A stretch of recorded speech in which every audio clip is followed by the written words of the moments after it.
नमस्कार, स्वागत है आप सभी का। मैं हूं आपके साथ हितेश व्यास। हमारी खास चुनावी पेशकश देख रहे हैं आप। 23 में प्रदेश, 24 में देश।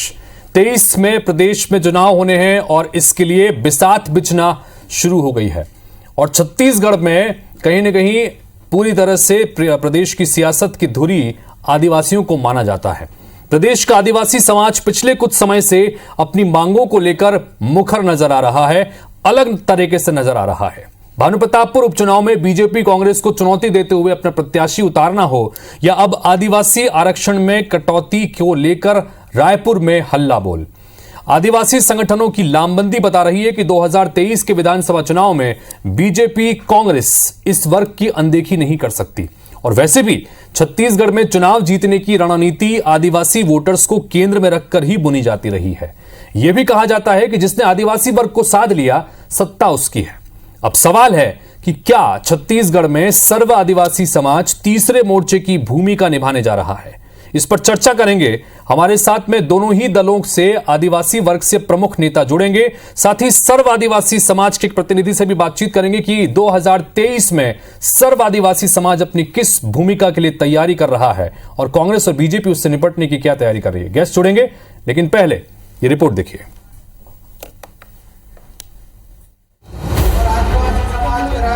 आरक्षण के मुद्दे पर आदिवासियों ने एक बार फिर हुंकार भरी।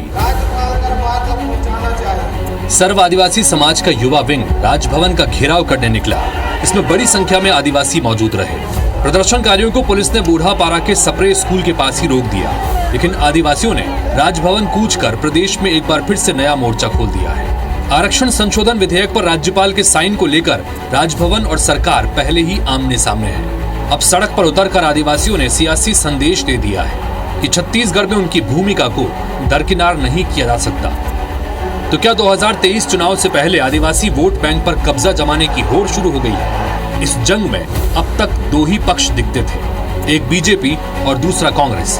लेकिन जिस तरह से सर्व आदिवासी समाज आरक्षण के मुद्दे पर सड़क पर उतरा है, उसकी सक्रियता बता रही है कि आगामी चुनाव में वो बीजेपी कांग्रेस के लिए चुनौती पेश करेगी। भानुप्रतापपुर उपचुनाव में उसने प्रत्याशी उतारकर इसका संकेत भी दे दिया है।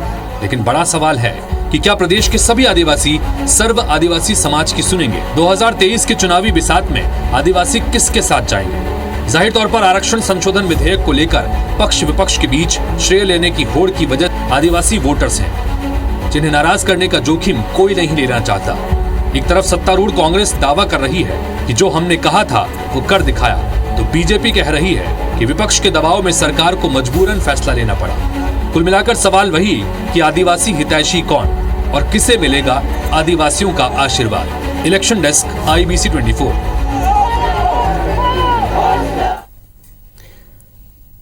तो छत्तीसगढ़ में एक तरफ जहां आरक्षण संशोधन विधेयक को लेकर उस पर सिग्नेचर करने न करने को लेकर सियासत हो रही है, तो दूसरी तरफ आदिवासी मोर्चा जो है वो बहुत महत्वपूर्ण भूमिका निभाने वाला है।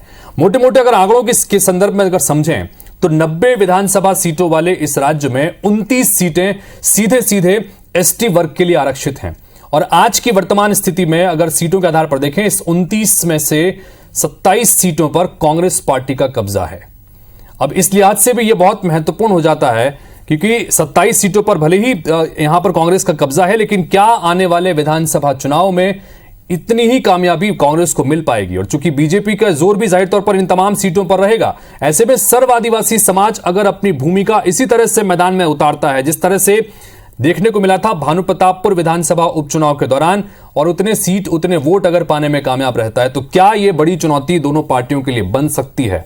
क्योंकि लगातार जिस तरह से सड़क पर उतरकर भी अब आंदोलन करने के लिए सर्व आदिवासी समाज ने अपना दमखम दिखाना शुरू कर दिया है, तो पार्टियां इस पर किस तरह से सोच रही हैं, क्या रणनीति रहेगी, इस पर बातचीत करने के लिए हमारे साथ में शशि भगत जी जुड़ रहे हैं, जो कि कांग्रेस पार्टी के एसटी मोर्चा के उपाध्यक्ष हैं।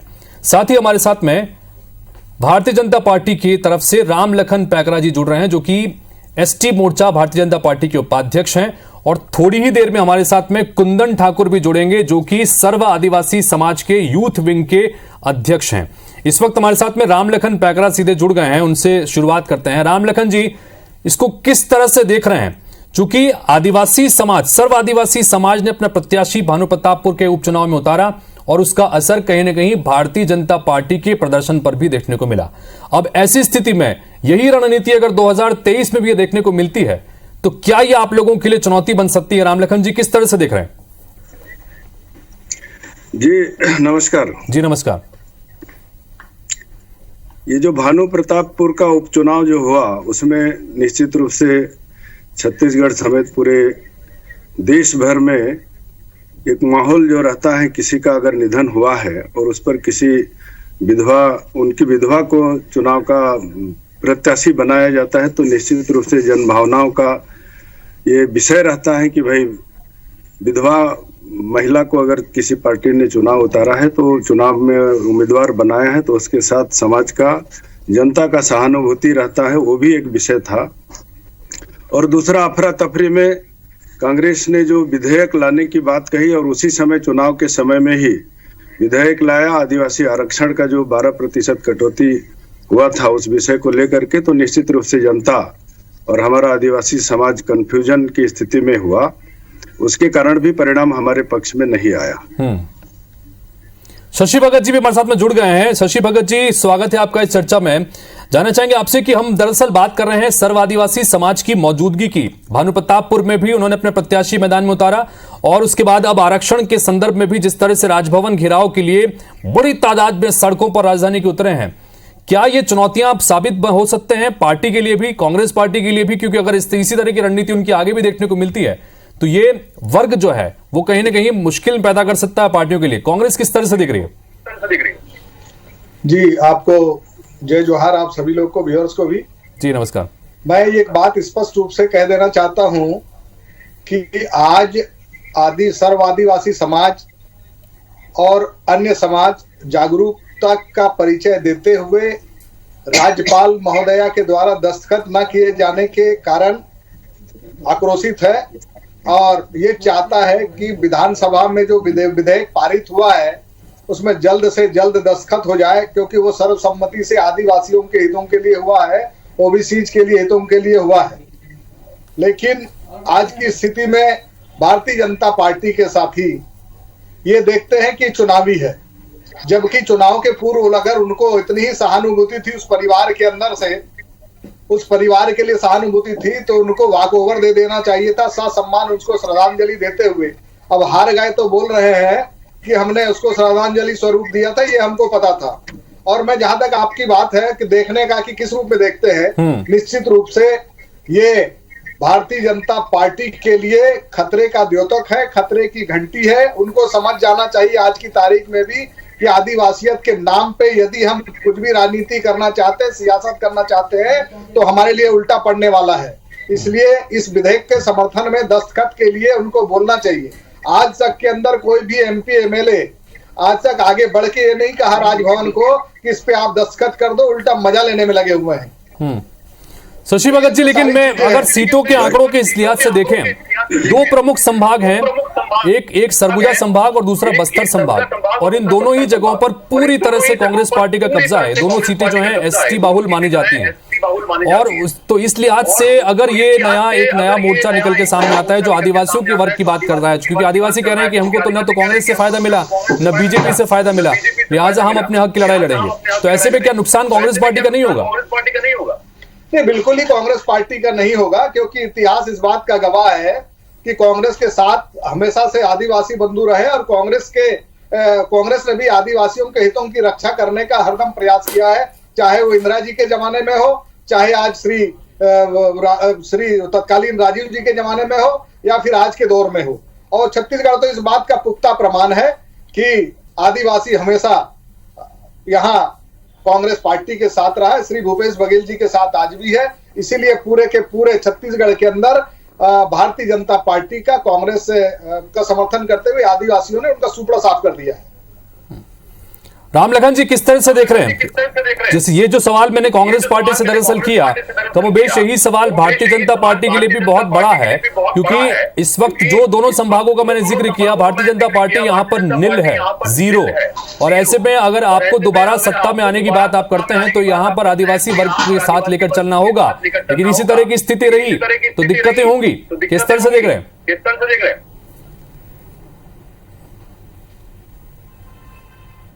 गांधी इंदिरा गांधी जी के समय का लेकर के बात को लेकर के तो निश्चित रूप से मैं कहना चाहता हूं कि अटल जी के समय से भारतीय जनता पार्टी आदिवासियों के हित में क्या क्या निर्णय किया है उस बात को गिनती में अगर गिनाऊं तो सबसे पहले छत्तीसगढ़ राज्य में अलग से राज्य का गठन और आदिवासी बाहुल होने के कारण झारखंड समेत छत्तीसगढ़ को अटल जी ने अलग राज्य बनाया ताकि आदिवासियों का विकास तेज गति से हो। आदिवासी मंत्रालय अलग से बनाया अटल जी ने, पहले मंत्रालय नहीं था। और निश्चित रूप से हम सब लोग जानते हैं कि अभी वर्तमान में हमारे देश में सबसे महत्वपूर्ण जगह पर महामहिम राष्ट्रपति जैसी जगह में एक आदिवासी महिला को, दूरस्थ वनांचल क्षेत्र की महिला को उस जगह पर बैठाया। हमारे छत्तीसगढ़ राज्य में भी राज्यपाल आदिवासी समाज को बनाया बैठाया गया है। और भारतीय जनता पार्टी जिस हिसाब से पूरे देश भर में आदिवासियों के बारे में जो काम कर रही है वो किसी से छुपा नहीं है, सब कुछ छपा है। अभी कुछ दिन पहले 5 राज्यों समेत छत्तीसगढ़ में 12 जनजाति समाज को पुनः जनजाति समाज में शामिल करने का भी काम किया है। और भारतीय जनता पार्टी में भी हम सब लोग देख रहे हैं, छत्तीसगढ़ अलग होने के साथ में ही पहले छत्तीसगढ़ के नेता प्रतिपक्ष माननीय नंद कुमार साय जी को बनाया, पार्टी का अध्यक्ष बनाया। बहुत लंबे समय से नंद कुमार साय जी पार्टी के अध्यक्ष बने, विष्णुदेव साय जी 3 बार बने, रामसेवक पैकरा जी बने, शिव प्रताप जी बने। इस तरह से आदिवासी समाज को आगे बढ़ाने की दिशा में भारतीय जनता पार्टी कभी पीछे नहीं रही है।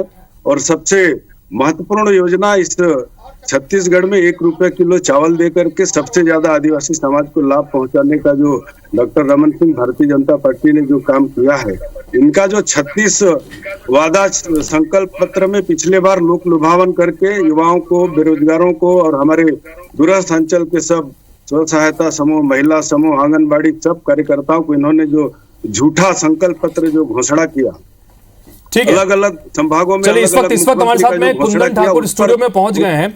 दरअसल कुंदन ठाकुर सर्व आदिवासी समाज के यूथ विंग के अध्यक्ष हैं और जिस तरह का जो प्रदर्शन आज हुआ है आरक्षण के मसले को लेकर राजभवन घेराव के लिए पहुंचे थे, कहीं ना कहीं बहुत महत्वपूर्ण भूमिका कुंदन ठाकुर की थी। कुंदन जी, हम यहां पर सवाल दरअसल ये कर रहे हैं कि सर्व आदिवासी समाज की भूमिका क्या रहने वाली है 2023 के विधानसभा चुनाव में। भानुप्रतापपुर में आपने अपनी ताकत का एहसास कराया, अब आरक्षण के मसले पर भी आप एकजुटता यहां पर दिखाने में कामयाब रहे हैं। अब आगे 2023 में क्या रणनीति रहने वाली है दरअसल आपकी? देखिए, 2023 की रणनीति कुछ नहीं है, सिर्फ हमें सबसे पहले हमारा 32% आरक्षण चाहिए, जिस संबंध में आज हमने इतना बड़ा धरना प्रदर्शन और राजभवन घेराव किया। पर असली बात तो ये है, आपके चैनल के माध्यम से पूरी छत्तीसगढ़ की जनता, एमपी की जनता, सबको बताना चाहता हूं कि राज्यपाल महोदया जी के द्वारा हमें राजभवन बुलाया गया। हम यहाँ से 50 प्रतिनिधि मंडल, हमको 3 दिन से बता दिया गया था। हम वहां गए, वहां हमें बैठाया भी नहीं गया और वहां के एक सुरक्षा अधिकारी द्वारा हमने ये बोल दिया कि मैडम का तबीयत खराब है, वो आपसे नहीं मिल सकती, और हमसे ज्ञापन भी नहीं लिया गया। हम बिना ज्ञापन दिए, बिना बैठे, बिना पानी पिए वहां से आ गए। अब ये दिखाता है कि आदिवासी हितैषी कौन बनता है और कौन दिखाता है। तो वही इसी सवाल पे हम जानना चाह रहे हैं कि ये जो बात आपने कही, क्योंकि लगातार आदिवासी समाज, सर्व आदिवासी समाज का ये कहना है कि हमको तो ना कांग्रेस से कुछ फायदा मिला, न बीजेपी से कुछ फायदा मिला, और हम अपने हक की लड़ाई लगातार लड़ रहे हैं। यही रुख चूंकि भानुप्रतापपुर में प्रत्याशी उतारने को लेकर भी कमोबेश इसी तरह की बातें थी। 2023 में भी अगर आप आगे इसी तरह की रणनीति के साथ आगे बढ़ते हैं तो क्या मुख्य रूप से बातें रहेंगी जिसको लेकर आपको लगता है कि आपको अपने हक के लिए, अपने समाज के हक के लिए बात करनी चाहिए? देखिए, फिलहाल तो चुनाव हमारा कोई मुद्दा नहीं है। हम साफ सुथरा सामाजिक संस्था हैं। अगर किसी भी व्यक्ति को जो हमारे समाज में है, अगर जिसको राजनीति में आना है, चुनाव लड़ना है, तो उसके लिए दरवाजे खुले, कांग्रेस में जाए, भाजपा में जाए, वो हमसे समर्थन मांगेगा, हम उसका समर्थन करेंगे। वो कोई बड़ा इशू नहीं है। लेकिन हम एक साफ सुथरी सामाजिक संस्था है, सामाजिक हित में, और जो संवैधानिक रक्षा के लिए हम बने हैं, संवैधानिक हितों की रक्षा के लिए जो भी कुछ करना पड़े वो हम करेंगे। और जो अभी वास्तव में जो दिख रहा है, ज्वलंत मुद्दा हमारा आरक्षण, हमारे ऊपर वार हो रहा है, हम उसी पर अभी फोकस कर रहे हैं और वही चीज, हमको हमारा आरक्षण चाहिए पूरा। ठीक है शशि भगत जी, लगातार आदिवासी वर्ग से जुड़े लोगों से और सर्व आदिवासी समाज के लोगों से हम बातचीत कर रहे हैं कि ये जो आरक्षण का मसला है, कहीं ना कहीं आदिवासी वर्ग इससे आहत है, और इस पर कहीं ना कहीं दोनों ही जो दल हैं वो अपनी तरफ से श्रेय लेने की होड़ में है कि हमने आदिवासियों के लिए बेहतर आरक्षण की व्यवस्था की। लेकिन क्या स्थितियां हैं उस पर आपने उनके वर्ग को भी सुना। अब ऐसे में क्या आपकी राय है इस, अगर ये वर्ग नाराजगी होती है तो ऐसे में क्या दिक्कतें होंगी?